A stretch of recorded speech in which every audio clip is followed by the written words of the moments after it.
This kid's go dog.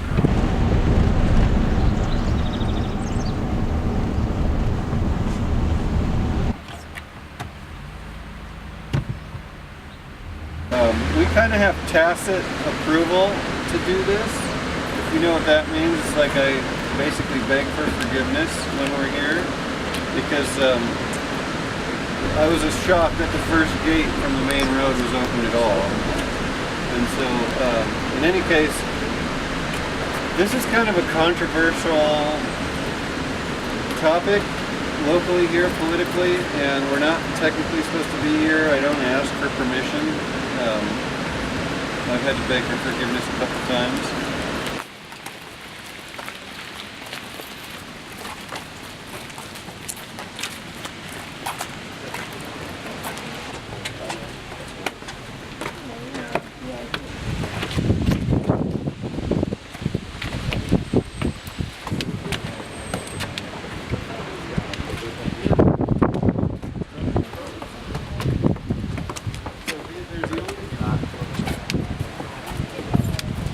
With your phones and stuff, I don't think it'll live through a drop like this. But we're kind of one of the monkey wrenchers that really want this dam down, and I'll get into why I'm connected with this at all. So I'm an executive director for a local land trust.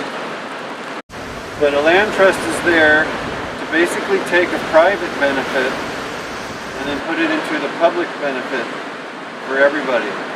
The Nature Conservancy buys land, and they don't really let humans interact with it. It's just to preserve it for habitat and for animals.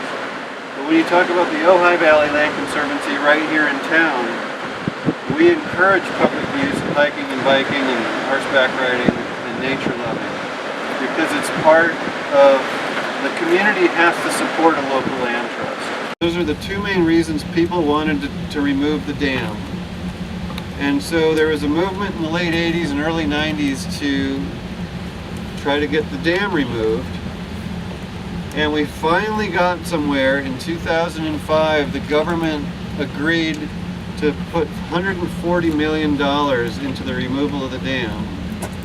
And then shortly after that, Hurricane Katrina happened, and all that money went to Hurricane Katrina. And you guys might be pretty young to remember that.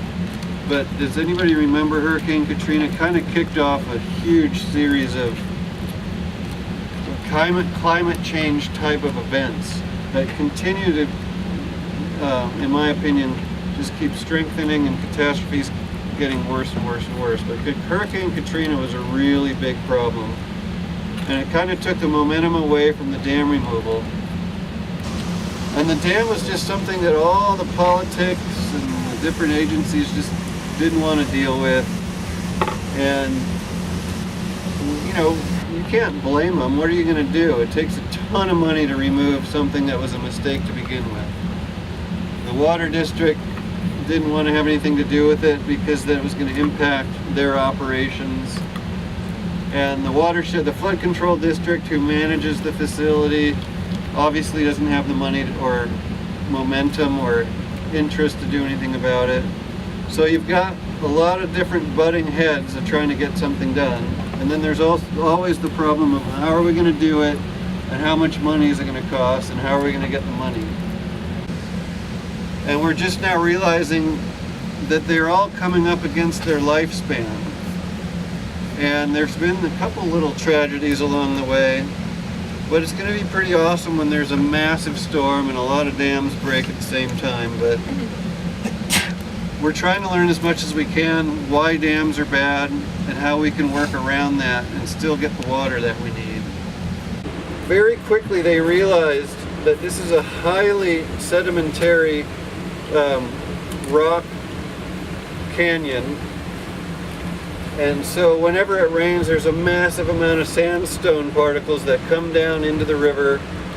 And so what happened is the dam just started filling up with sand, like a bathtub would fill up with sand. So it reduces the capacity of your bathtub to hold water.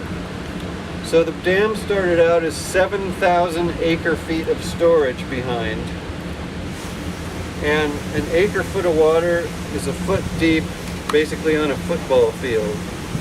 So 7,000 feet of water on a football field is basically what this could take when it was at its maximum capacity. And now its capacity is about 300 acre-feet of water because it's completely filled up with sediment.